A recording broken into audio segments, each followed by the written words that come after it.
Bonjour, voici une explication sur le temps de repos en musculation. Ce que disent réellement les études scientifiques sur l'hypertrophie et la force. Aujourd'hui, nous allons analyser et comparer deux études importantes en physiologie de l'entraînement.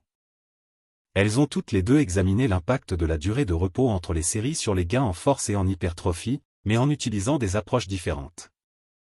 L'objectif, comprendre ce que ces données signifient réellement pour la programmation d'un athlète de haut niveau. Première étude, repos court, repos long. La première étude a examiné deux durées de repos, 1 minute et 2 minutes 30 sur une période de 10 semaines, avec des séries menées jusqu'à l'échec sur la troisième série.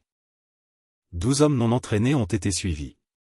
Les chercheurs ont mesuré la force maximale, 5 RM sur squat et développé couché, la composition corporelle, la surface de section du bras et de la cuisse, ainsi que les réponses hormonales post-exercice, testostérone, cortisol et l'hormone de croissance. Les résultats hormonaux, à la semaine 1, le groupe repos court présente une testostérone post-exercice plus élevée, un cortisol plus élevé, une GH similaire. Mais ces différences disparaissent progressivement, elles diminuent dès la semaine 5, et sont inexistantes à la semaine 10. Cela confirme un point majeur en physiologie, les réponses hormonales aiguës à l'entraînement ne prédisent pas l'hypertrophie à long terme. Résultat structurel, la force progresse de manière similaire dans les deux groupes. L'hypertrophie du bras est 2 fois plus importante avec 2 minutes 30 de repos, plus 12,3% contre plus 5,1%. La cuisse, pas de différence significative. Conclusion pratique, les repos courts stimulent davantage l'hormone sur le moment, mais c'est le temps de repos plus long qui permet de maintenir la charge, d'augmenter la tension mécanique, et de générer plus d'hypertrophie. Voici la deuxième étude, repos constant contre repos décroissant. Dans la seconde étude, la question est différente. Quel est l'effet d'un repos constant comparé à un repos réduit progressivement au fil des semaines? 20 hommes entraînés ont été divisés en deux groupes, repos constant, 2 minutes du début à la fin. Repos décroissant, 2 minutes en début de protocole, puis réduction progressive jusqu'à 30 secondes sur les dernières semaines.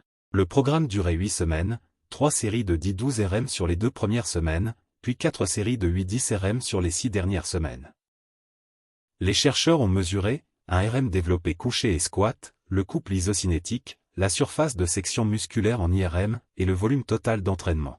Résultat sur le volume d'entraînement, le groupe repos décroissant réalise un volume total inférieur, 9 à 14%, sur le squat et le développé couché, particulièrement entre la 6e et la 8e semaine.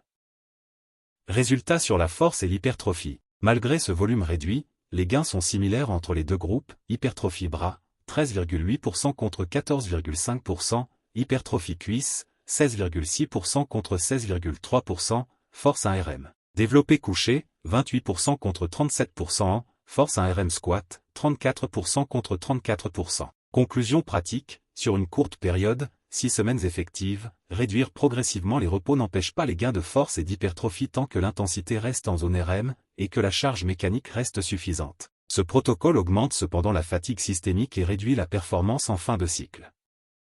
Ce n'est donc pas une stratégie durable pour un athlète en préparation longue durée. Synthèse des deux études, ce que doit en retenir de cette étude. Les réponses hormonales aiguës n'ont aucun pouvoir prédictif sur l'hypertrophie réelle. Un pic de testostérone post-exercice ne signifie rien pour le développement musculaire. Les repos longs, 2-3 minutes, maximisent la tension mécanique, donc l'hypertrophie, surtout sur les exercices polyarticulaires et les zones en retard. Les repos courts ou décroissants peuvent être utilisés en bloc métabolique, en fin de cycle, ou sur des phases ciblées, mais ils ne doivent jamais remplacer les repos longs sur les exercices lourds. La baisse de volume induite par les repos courts décroissants peut être tolérée sur 4 à 6 semaines, mais devient contre-productive sur des cycles plus longs. Conclusion générale, le temps de repos est une variable clé. Les données scientifiques montrent clairement que, pour développer la masse musculaire au plus haut niveau, privilégier des repos longs. Pour créer un stress métabolique final ou une densité d'entraînement élevée, intégrer ponctuellement des repos courts. Une programmation intelligente combine les deux selon le bloc, l'objectif et le niveau de fatigue de l'athlète.